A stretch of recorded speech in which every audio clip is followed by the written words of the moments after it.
Assalamualaikum warahmatullahi wabarakatuh. Apa kabar Kofizen semuanya? Semoga kita selalu dalam lindungan Allah subhanahu wa ta'ala. Kofizen semuanya, apakah Anda pernah mendengar bahwa ada binatang-binatang yang mereka disebut sebagai binatang beriman? Sampai-sampai ada beberapa ulama berpendapat bahwa ada binatang-binatang yang dimasukkan oleh Allah subhanahu wa ta'ala ke dalam surga.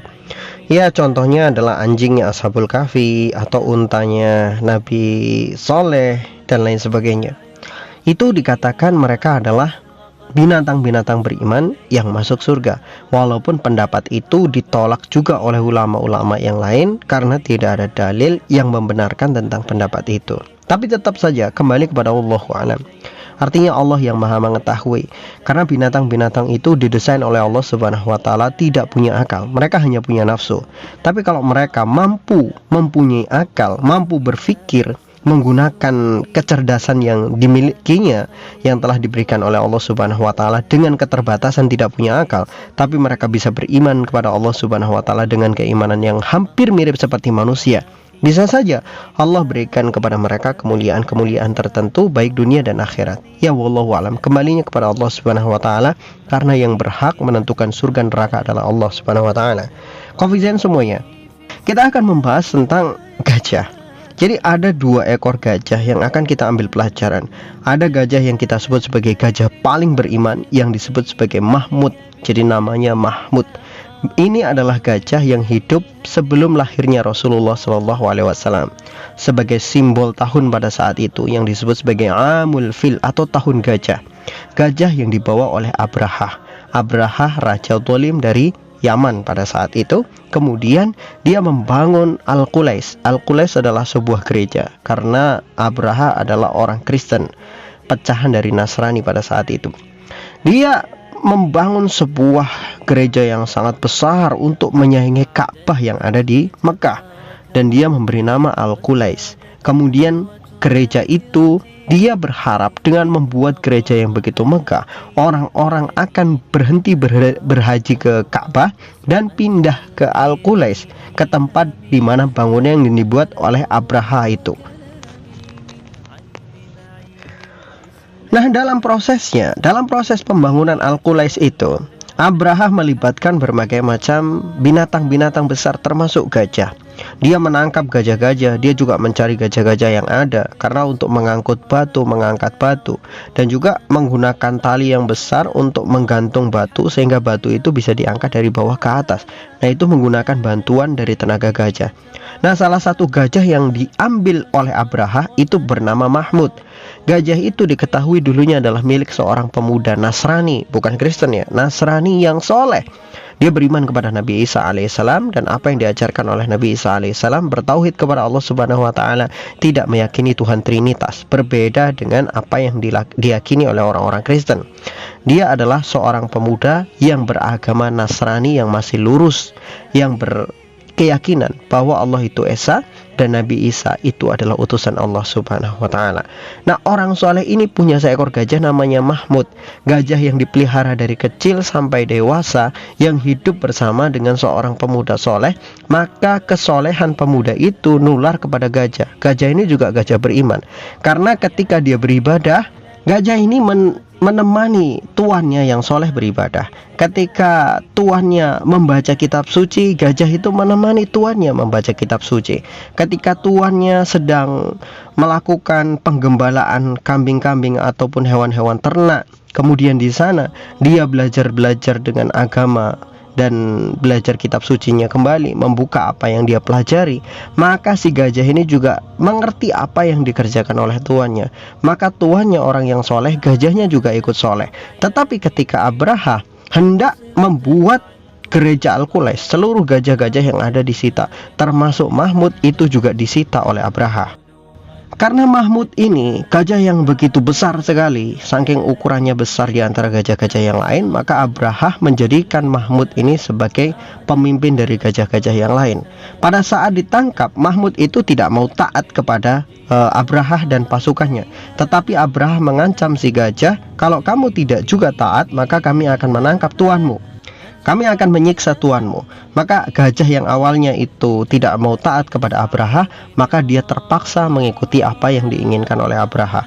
Maka dia pun dipaksa bekerja untuk membangun bangunan yang besar, yaitu Al-Qulais. Setelah Al-Qulais itu berhasil dibangun, kemudian Abraha meresmikannya.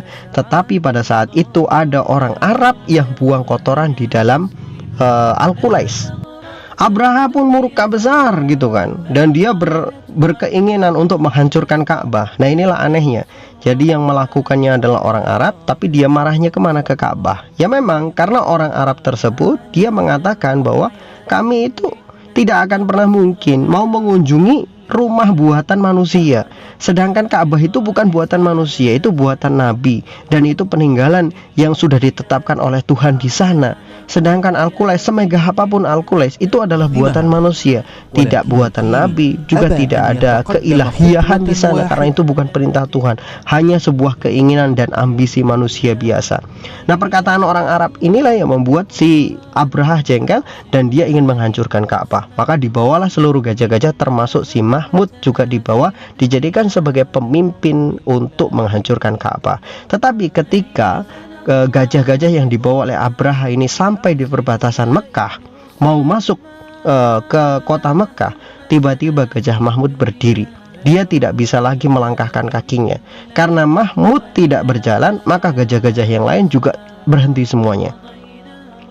Kemudian gajah-gajah itu ditombak, gajah-gajah itu dipukul, dicambuk, tetapi gajah itu tidak mau bergerak sama sekali. Kenapa begitu? Karena si Mahmud sadar bahwa Tuhan yang dia sembah adalah Tuhan yang memiliki Ka'bah.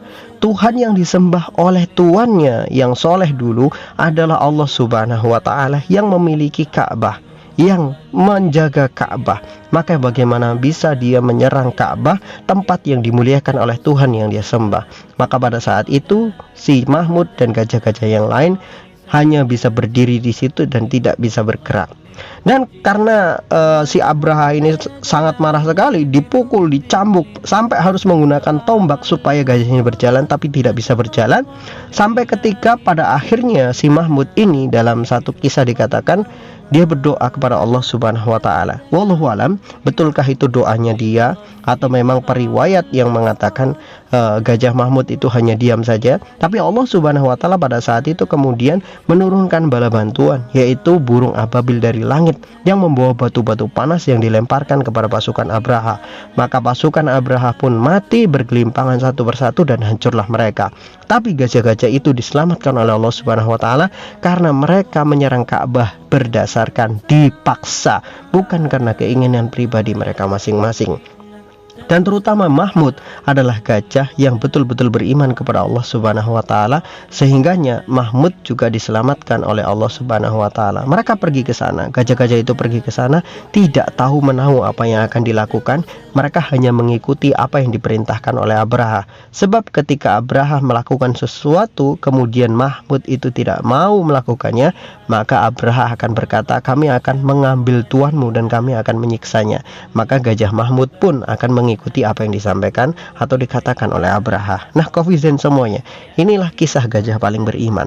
Berbeda dengan kisah gajah yang kita anggap sebagai gajah paling kafir gitu. Kenapa? Karena dia disembah oleh manusia. Nama gajah itu adalah Tachikotukafu Ramachandran. Namanya memang agak susah ya, Tachikotukafu. Ini bacanya agak memang sedikit rumit, Ramachandran. Oke, kita sebut saja dia Gajah Ramachandran. Ini berasal dari India, diklaim sebagai gajah paling tinggi di dunia saat ini dan gajah paling tampan gitu. Ya, gajah paling ganteng lah, paling dihormati, punya karisma, ketampanan. Apalagi memang pada dasarnya orang-orang India yang menganut Hinduism itu mereka percaya dengan sosok dari Dewa Ganesha. Dewa Ganesha adalah seorang dewa yang berwajah perawakan seperti gajah, mempunyai muka seperti gajah dan dilambangkan sebagai dewa kecerdasan. Nah, Gajah Ramachandran ini itu dianggap sebagai inkarnasi dari Dewa Ganesha. Maka kemudian diagung-agungkan dan disembah oleh orang-orang di India. Kofizen semuanya, kalau kita pandang lagi, kita lihat sebetulnya apakah betul Ramachandran ini betul-betul kafir dan dia rela untuk disembah? Kalau kita lihat dari pandangan kita, tidak.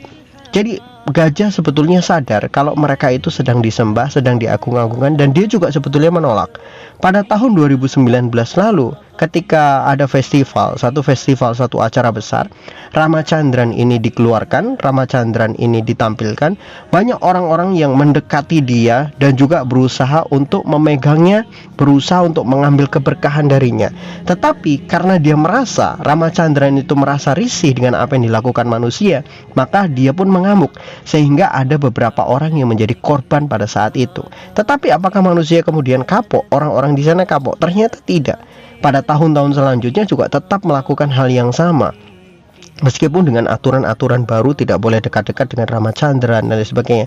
Tapi pada dasarnya sebetulnya gajah juga punya penolakan terhadap apa yang dilakukan oleh manusia.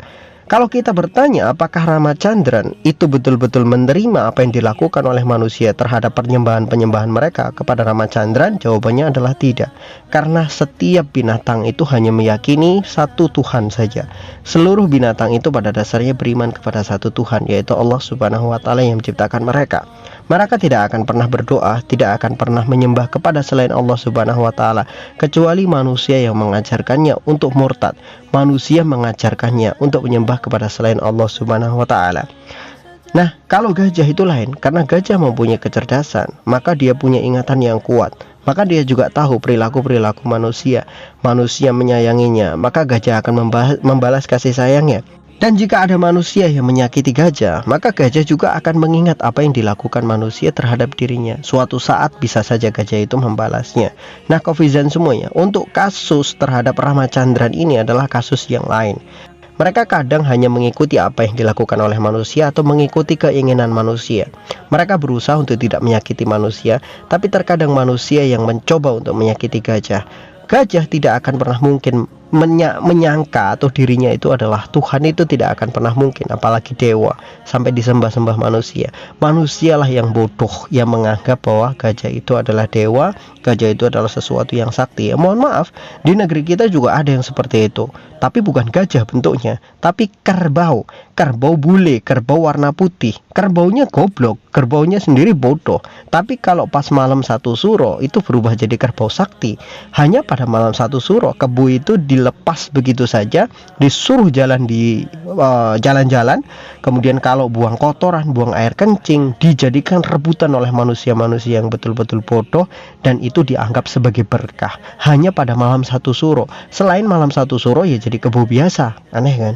Nah, itulah manusia. Sebetulnya tidak ada gajah kafir, tidak ada binatang kafir. Manusialah yang perilakunya yang kafir. Manusialah perilakunya yang musyrik. Gajah itu punya naluri, gajah itu punya fitrahnya masing-masing. Mereka mengikuti fitrahnya, sedangkan manusia itu mengikuti hawa nafsunya. Maka siapapun bisa disembah oleh manusia. Bukan hanya sekedar gajah, bukan hanya hewan, bahkan benda-benda kecil pun bisa disembah oleh manusia, karena manusia mengikuti hawa nafsunya. Wallahu a'lam bishawab. Semoga bermanfaat.